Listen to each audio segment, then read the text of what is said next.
ES Audio. From the Evening Standard in London, I'm Rochelle Travers, and this is The Leader. It's beginning to look a lot like chaos. Snow, ice and freezing fog has brought London to a halt. Vehicles have been abandoned, drivers have been left stranded, flights cancelled, there's mayhem on the rails and school closures aplenty. In fact, the snow was so thick in the capital this morning, a man was filmed skiing through the streets. Well, that's one way to get about, I suppose. December, the most magical month of the year, is shaking up to be an advent calendar full of woe, with snow behind one door and this behind the next.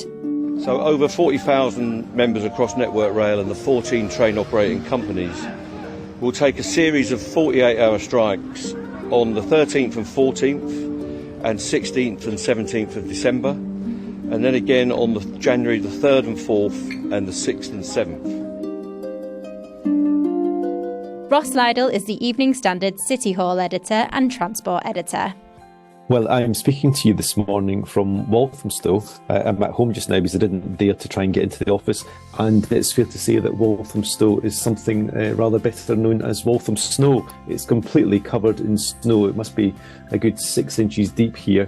My daughter's not at school today. About 30 schools in the borough of Waltham Forest have had to close today because teachers cannot get in. And this has been mirrored in other boroughs. I think Waltham Forest is the worst affected, but there are other boroughs such as Bexley, Tower Hamlets, Newham and Haringey where schools have had to close as well. And it's been quite clear from what I've been reporting on this morning that the roads are an absolute nightmare and there are ongoing problems at the airports and in particular right across the tube and rail network.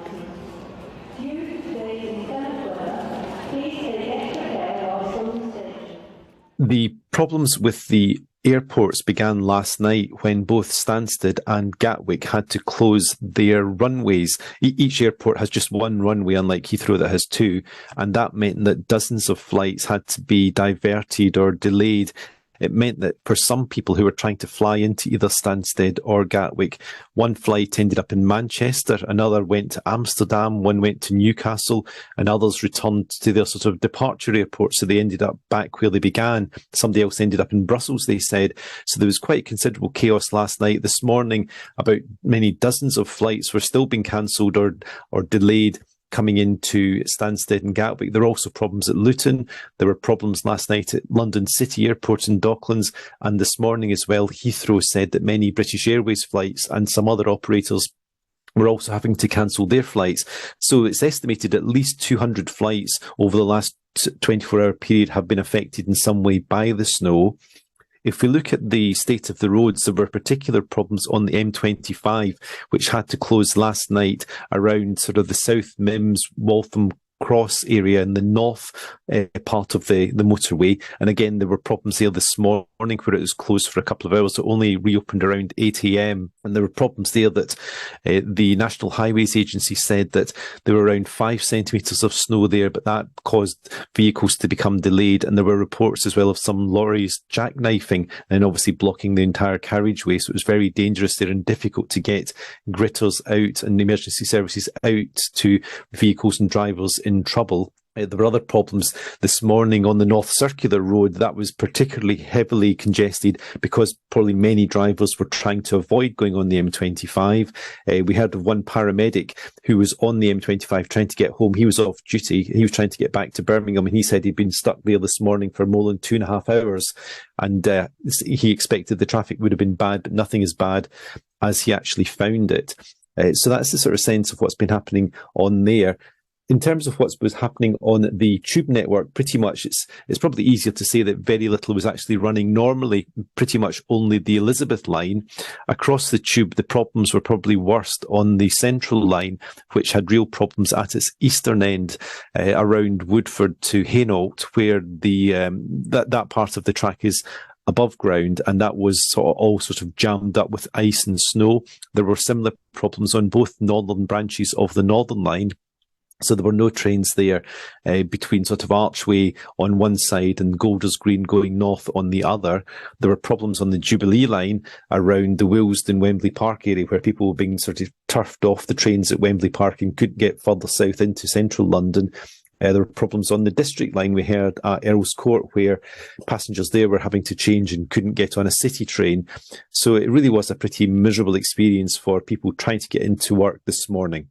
How does this disruption compare to previous years when it snows? I think the unusual thing about today is that this has come slightly earlier in winter than we would normally expect. It's not unusual for there to be 2 or 3 days a year, perhaps a little bit more, where it's extremely cold and there's a bit of snow or ice, and that causes problems on the outlying parts of the underground. We also get this sometimes when there's extreme flooding. Quite often, lots of rain simply causes problems as well, because the signalling systems all sort of start to sort of fuse and break, and that can cause, once you've got just one delay on the it doesn't take very long before you have an enormous backup and some very busy platforms and lots of passengers going nowhere. So it's not unusual for this to happen. It's probably just unusual that it happens quite this side of Christmas. How long is this disruption expected to continue? So the Met Office has issued a yellow severe weather warning for London and the South East, and that runs currently until 11 a.m. tomorrow. Essentially, the temperatures will be so cold, the snow will not have anywhere to go, and there'll be ice underlying the snow. So that will cause problems on the roads. Councils are saying they're starting to get their gritting lorries out, but it will take some time for the main roads to become clear. And also, of course, there'll be issues with pavements and playgrounds, which is obviously why many of the schools are closed today. So there could actually be disruption for really quite a few days. I think it's not until Friday until we get temperatures around 7 degrees and possibly some rain that will actually start to wash the snow away. It's not just the weather we have to worry about here, that tomorrow we have the RMT going out on strike for various periods, initially this week for 2 48-hour periods. And the disruption there is that on the national railways, there will be disruption pretty much for the next 6 days, and then rolling forward up until the 9th of January. Network Rail the other day published what is essentially is a sort of advent calendar of woe, showing how disrupted the national railways will be for the next month. And it makes pretty grim reading that essentially, if you're going to be relying on a mainline train over Christmas and into the new year, things will not be back to normal until the 9th of January. Let's go to the ads. Stay there to hear more details about the travel advent calendar of woe.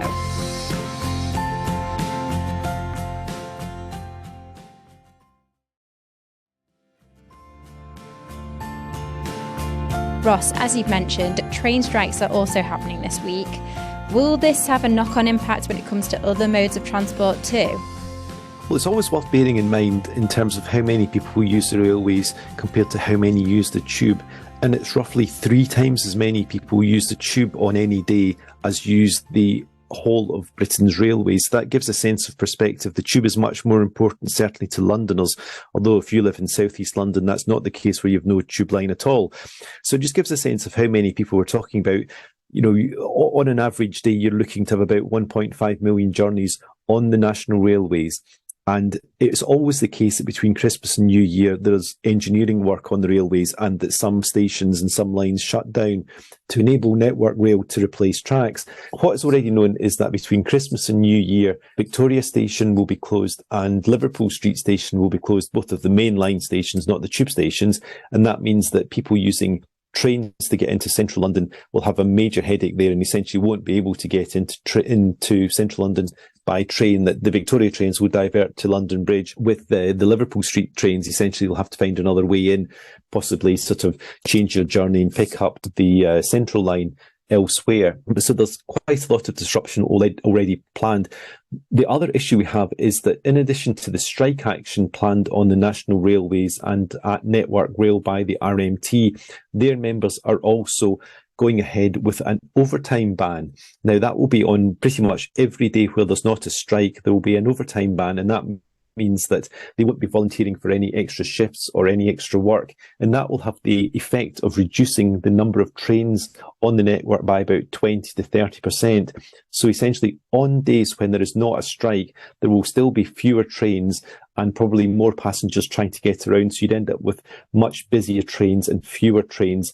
So it's not going to be a happy time at all to travel What impact will that have? Well, people will essentially, who still want to travel and meet their families over the Christmas and holiday period, will probably think, how else can they get around? Can they fly, or can they use their cars? So is the message then, try not to travel for the foreseeable unless it's necessary? That's right. That was certainly the advice from South Eastern Railway this morning. It basically said, do not travel. It was hoping that some of its trains would be back by around 10 a.m. It was trying to get as many services rolling again. But obviously that's the last thing that train companies want to do, or that TfL wants to do, is to advise people not to travel, because not only they're doing it obviously for the benefit of passengers, to avoid people standing on platforms freezing and awaiting a train that never comes, but of course it means that they don't get the fares income, and that everybody wants to have the fares at this time, and particularly all the businesses want to have the customers. People need to get out and about. They want to go Christmas shopping. This is what's known as the golden quarter for many London businesses. They really want people to be coming into the capital, spending their money, helping to restore the economy post-pandemic. And it's a pretty miserable time when, through a combination of bad weather and strikes, that people are unable to make the journeys they otherwise would like to make. And that's it from The Leader.